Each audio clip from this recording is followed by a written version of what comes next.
1. His emotional intelligence is low. Emotional intelligence permits us to maintain emotional control, continue to do things we don't really want to do, and maintain great relationships. Men with low emotional intelligence are prone to chaotic conduct, jumping from one thing to the next, failing to collect wealth and power, and failing to rise through the dominance hierarchy. Self-awareness is low. Low self-aware men have no idea what they like, what their hobbies are, or what they want out of life.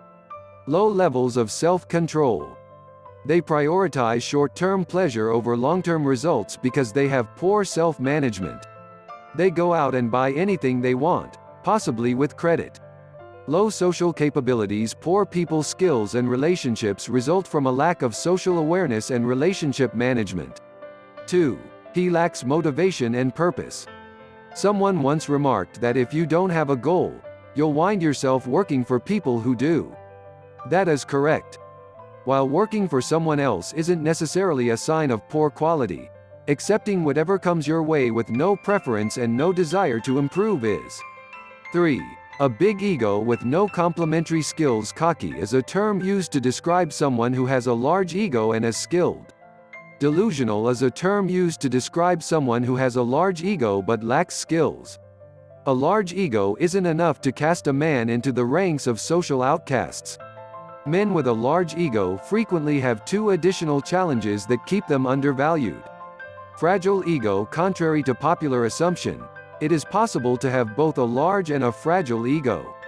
In fact, this is a common combination of abusive guys that they must continuously be on the defensive in order to avoid being harmed.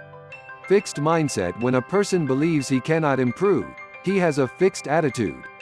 He believes that personal attributes and skills are set from birth, and that such qualities and skills characterize them.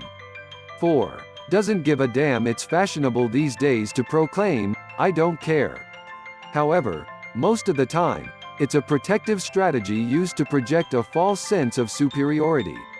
A low-value man is unconcerned about the things that could elevate his worth, such as what he does, how much money he makes, how he can progress and develop, who his friends are, the health of his closest relationships, and, of course, he doesn't give a damn about his appearance.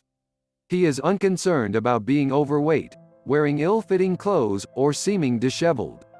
5. He is a pushover submissive. Climbing to the top demands some boldness and, in certain cases, even the ability to be aggressive. Therefore, kind individuals rarely become top-grade men. Nonetheless, being a good guy does not automatically make a man a low-value man.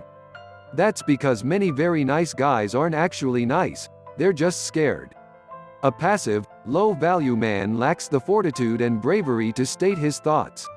He uses passive violence rather than direct speech when he is unhappy. 6. Neediness. In the company of women. Low-value men have a difficult time enticing females. They often acquire onitis, white knight women, chase women, or are simply too afraid to have genuine conversations with women. They have a scarcity mentality in general.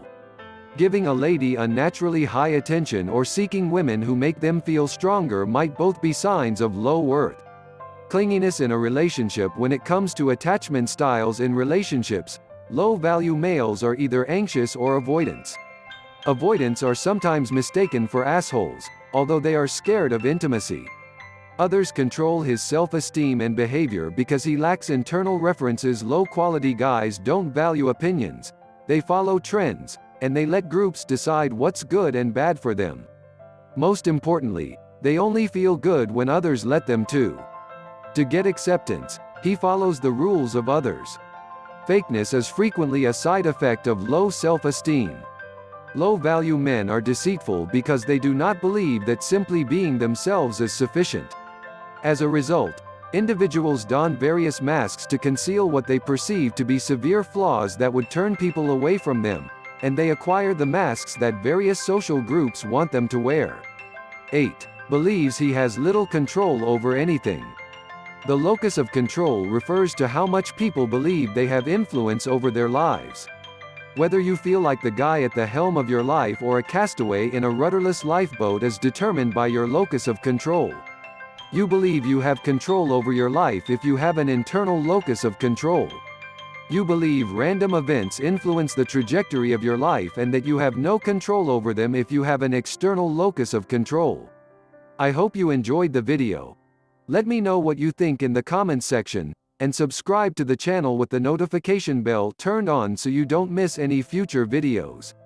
Also, take a look at our other videos. I'll see you in the next one.